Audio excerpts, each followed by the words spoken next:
I believe, and I learned very young. From parents? From my parents, absolutely. Yeah. That you don't try to build a wall. You don't set out to build a wall. You don't say, I'm gonna build the biggest, baddest, greatest wall that's ever been built. You don't start there. You say, I'm gonna lay this brick as perfectly as a brick can be laid. There will not be one brick on the face of the earth that's gonna be laid better than this brick that I'm gonna lay in this next 10 minutes. Yeah. And you do that every single day. And soon you have a wall. And soon you have a wall. Yeah. And I think psychologically, the advantage that gives me over a lot of people that I have been in competition with in different situations is it's difficult to take the first step when you look how big the task is. The task is never huge to me. It's always one brick. Me too. I mean, it is amazing how people are paralyzed from doing anything. Absolutely. Because they can't take the first step. Whereas you just say, look, all I'm doing is laying this one brick. I am not building the Great Wall of China here. Absolutely. I'm putting a brick here, and I'm going to have the best brick I can. Your father, I think I read, absolutely, had you and your brother work on a wall of some kind? Yeah. We're talking about our figurative wall. That comes from work on a literal wall. Yeah, right. My father owned. It actually was an old bakery. When I was growing up, my father was an electrician and a refrigeration man. We would install supermarkets. You see the long freezer cases in supermarkets. We would install those long freezer cases and all the lights. That's what we would do every summer. Yeah. So this one year, my father had his shop, and he decided for whatever reason that he wanted a new wall on the front of his shop. So he tore down probably about 16 feet high and probably about 30 feet long. He just completely tore the wall down, and my brother and I had to dig a 6-foot hole. We for would the mix foundation. For the foundation. Right. We would mix in the concrete by hand. A year and a half. We were building this wall for a year and a half. Every day after school, we would come in, mixing concrete, putting it in the hole, doing it, and it was just myself and my little brother. And I remember standing back, looking at that wall, saying, there's going to be a hole here forever. There will never be anything but a hole here. That's right. And a year and a half later, have that many days. I know. A year and a half later, we laid the final brick. And my father stood back with my brother and I know he planned this. He says he didn't, but I know he had been planning this and writing this for his for the past 2 years. But we stood back, we looked at the wall, and he looked at me and my brother and said, now, don't y'all never tell me that you can't do something, and walked into the shop. As a child, my parents always told me you could be whatever you want to be, you could do whatever you want to do. And that office, that position, the highest office on the face of the earth, it was something I heard my parents saying it, but I didn't totally believe it. Yet I went out in the world and I carried myself and I held my head high and I stood there and I looked people in their eyes and I talked to people as if I was deserving of everything that this planet has to offer.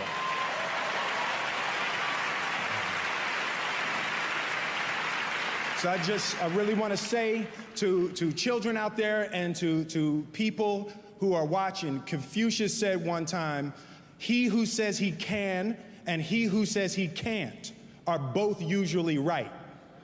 So I want to stand here before you, and as I hold this award, I want to give love to my wife, and I want you to keep in your heart, just know that you can. Know that you can. Concept that I would suggest to people to take a daily confrontation with is fear.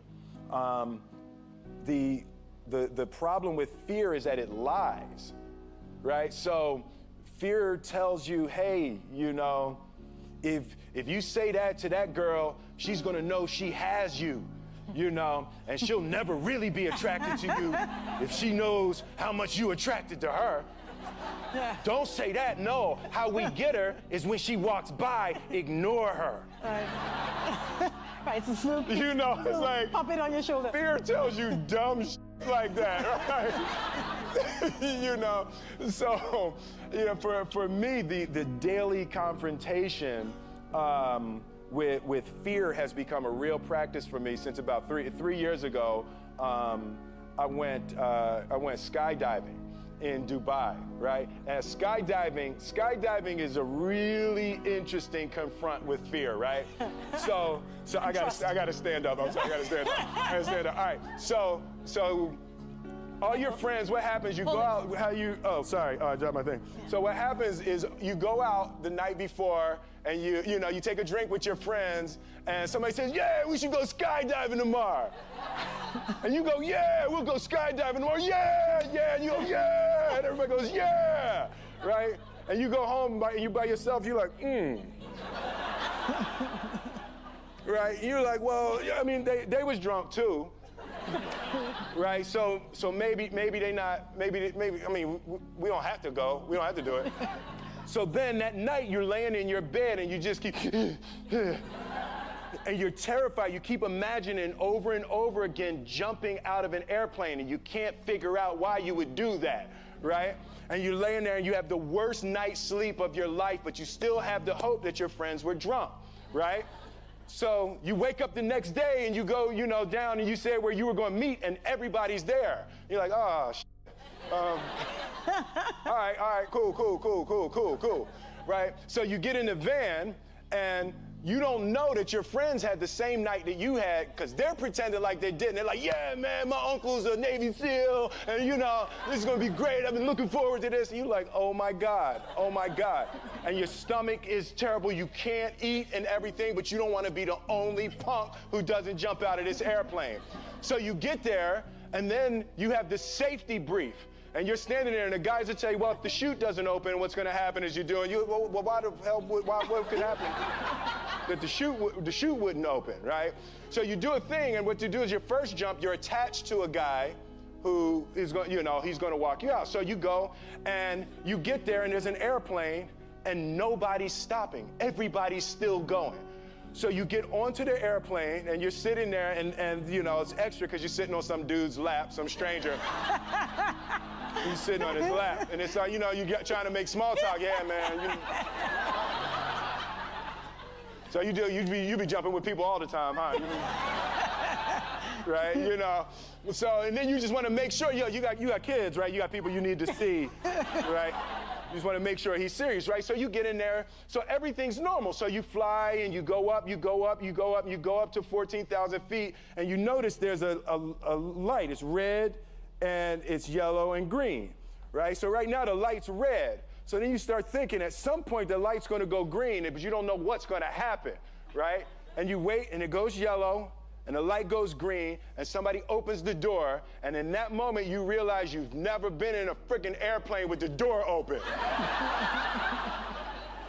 Right? Terror. Oh, sorry, I'm spitting. Oh, sorry. No, terror, right? So you go, and then, if you were smart, you sat in the back so you don't go first, right? And then people start going out of the airplane. And you go, and the guy walks you up to the end of the thing, and you're standing, and your toes are on the edge, and you're looking out down to death. And they say, on 3. And they say, 1, 2, and he pushes you on 2 because people grab on 3, right? Right? And you go, and you fall out of the airplane, and in 1 second, you realize that it's the most blissful experience of your life. You're flying, right? It doesn't feel like falling, right? It's like you actually are kind of held a little bit by the wind, and then you start falling, and there's zero fear. You realize that the point of maximum danger is the point of minimum fear. It's bliss. It's bliss, and you're flying, right? And you're doing that, and then 20 seconds, 25 seconds, 40 seconds, and you have enough time to just kind of be like, oh, that's that building, that's not like that much. Oh, you can see the ocean. Right? You start doing all of that, and the lesson for me was, why were you scared in your bed the night before? What do you need that fear for? just don't go. Why are you scared in your bed 16 hours before you jump? Why are you scared in the car? Why could you not enjoy breakfast? What did you need to? The fear is fear of what? You're nowhere even near the airplane. Everything up to the stepping out, there's actually no reason to be scared. It only just ruins your day. You don't have to jump. And then in that moment, all of a sudden, where you should be terrified is the most blissful experience of your life. And God placed the best things in life on the other side of terror. On the other side of your maximum fear are all of the best things in life. Separation of talent and skill is one of the greatest misunderstood concepts for people who are trying to excel, who have dreams, that want to do things. Talent you have naturally. Skill is only developed by hours and hours and hours of beating on your craft. For me, it has been to be that guy that does what people say can't be done, you know? And I think it started with trying to please my mother and trying to please my grandmother, and they always wanted higher for me. They always wanted more for me. And it got to the point that I wanted to be something. I wanted to be somebody. And it made me choose certain roles. It made me turn down certain roles. There is more than an image that I want to project. I want to be the person that is the first person there and the last person to leave.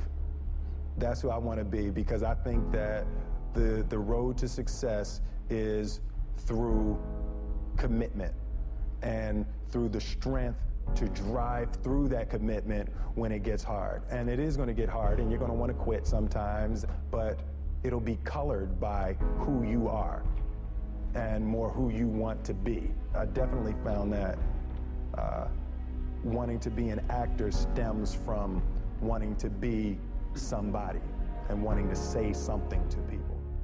I've never really viewed myself as particularly talented. Where I excel is ridiculous, sickening work ethic. You know, while the other guy's sleeping, I'm working. While the other guy's eating, I'm working. The concept of improving lives runs through the center of everything I do. And then I realized that the way to improve lives is to continually improve yourself, right? So with that, every morning when I get out of the bed, you know, I haven't fixed everything in the world yet, so there's always something to do. And in this film, I read an interesting quote. The Siddhartha Gautama, the Buddha, he said that good people have to get out of the bed every day and try to empty the ocean with a ladle, right? And I thought that was, you know, I knew that was profound, and I paused for a second, and I said, all right, what the hell is a ladle, right? Right, so then, you know, I touched it on my iPad, it's ladle. Oh, it's like a big spoon, okay. As we it's say, like a Philly. soup spoon, yeah, it's like a soup spoon. I was like, why do you need a soup spoon? So try to empty the ocean with a soup spoon, you know, as the mentality of how you wake up every day to try to do good in the world. So for me, I'm really driven by continually trying to elevate my mind and elevate my spirit and care for my body, and to be able to love as many people as effectively as possible with this mystery of life that I've been given. There's no easy way around it. No matter how talented you are, your talent is going to fail you if you're not skilled. You know, if you don't study, if you don't work really hard and dedicate yourself to being better every single day, you'll never be able to communicate with people, with your artistry, the way that you want. Certain delusional quality that all successful people have to have. You have to believe that something different than what has happened for the last 50 million right. years of history, you have to believe that something different can happen. Yeah, it's almost a kind of innocence. Absolutely. In other words, if you knew how difficult it was, right, you would have never gone down that path. Absolutely. You know, if somebody had said to Ali, no one can beat this guy. He's this much stronger, he's this much bigger, he's got that much bigger punch than you do, and he believed that, he would have said, you got to have an innocence that somehow. Absolutely. You know, and I think that's a huge part of me, because, and I say to my friends all the time, and we laugh about it, I truly, honestly, as I sit here before you right now, as honestly as I can say it to you, I truly believe that I could be the president if I wanted to. And as bizarre as that may sound to people that have traveled the path before me, and to people who actually know how difficult it is, foolish Will Smith honestly believes it's sitting here. Only thing that I see that is distinctly different about me is I'm not afraid to die on a treadmill. You might have more talent than me, you might be smarter than me, but if we get on the treadmill together, right, there's two things. You're getting off first, or I'm gonna die. It's really that simple. Anytime you inject extremes into the universe, you can expect extremes to come back. I think that one of the best pieces of advice I ever got was don't let your successes go to your head, and don't let your failures go to your heart. Do you follow that? I try. No, it's absolutely a difficult, even more so now with my wife and my children expanding into it, the scope of it is actually becoming more difficult to manage. The things that, almost in a spiritual sense, the things that you attract to yourself. And also, if you think about it in terms of altitude, the higher you go, the harder it is to breathe. There's less oxygen. And I think in that phrase, what I get from that with Marlon Brando, what happens is, if you think about it in terms of mountain climbing, the higher and the higher you get, the less oxygen there is, the harder it is to breathe as you get to this successful space, and the first thing people want to do is get down. And what you do by getting down is self-destructive. And I'm just working hard to make sure that I don't allow the lack of oxygen to dull my appreciation for the gifts I've been given. One of my favorite books is The Alchemist, Paulo Coelho, and I just believe that. I believe that I can create whatever I want to create. If I can put my head on it right, study it, learn the patterns, and it's hard to put into words, some real metaphysical, esoteric nonsense, but I feel very strongly that we are who we choose to be. I consider myself an alchemist. An alchemist is basically a mystical chemist, right? And one of the great feats that alchemists used to do is they would take lead, just take a chunk of lead, and they could turn lead into gold, right? So the symbolism. Sounds like a good hustle. I know, right? When I leave here, give me some lead. Exactly. But I'm so connected to symbolically being able to turn lead into gold. My grandmother used to say, life give you a lemon, you go ahead and make lemonade. Absolutely. To me, that's alchemy. That's the same concept behind the alchemist. There's a concept that I don't want to be an icon. I want to be an idea. I want to represent an idea. I want to represent possibilities. I want to represent magic, right? That you're in a universe and 2 + 2 = 4. 2 + 2 only equals 4 if you accept that 2 + 2 = 4. 2 + 2 is going to be what I want it to be.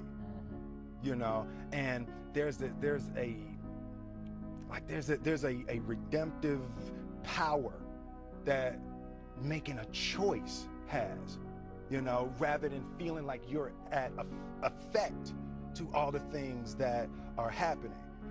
Make a choice. Like, you just decide what it's going to be, who you're going to be, how you're going to do it. Just decide.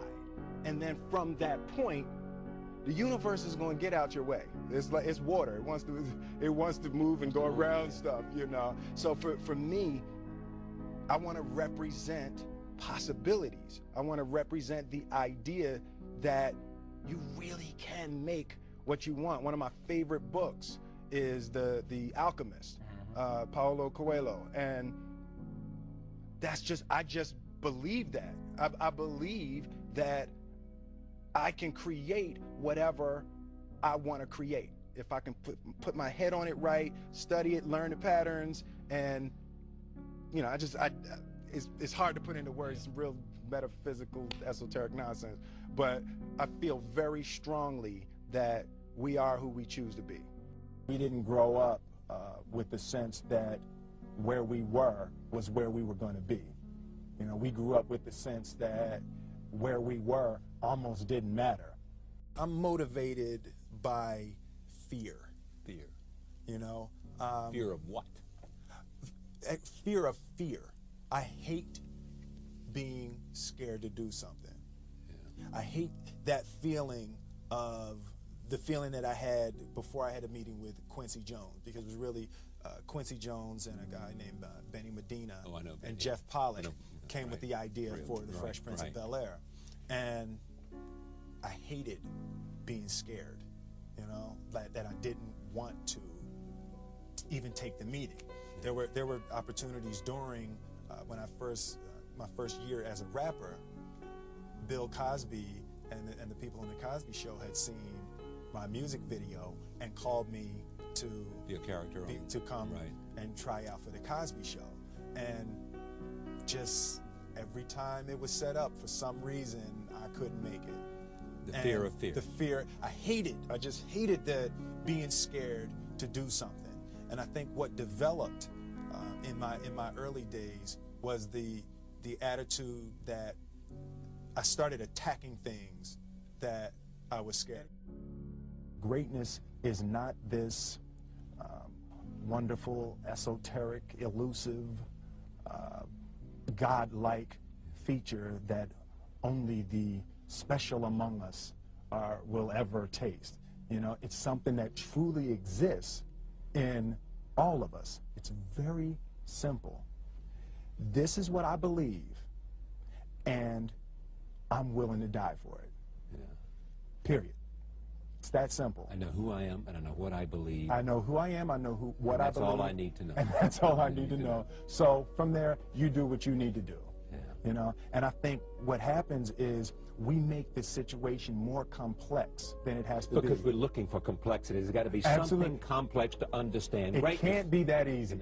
Separation of talent and skill is one of the greatest misunderstood concepts for people who are trying to excel, who have dreams, that want to do things. Talent you have naturally. Skill is only developed by hours and hours and hours of beating on your craft. The road to success is through commitment and through the strength to drive through that commitment when it gets hard. And it is going to get hard, and you're going to want to quit sometimes, but it'll be colored by who you are and more who you want to be. I definitely found that wanting to be an actor stems from wanting to be somebody and wanting to say something to people.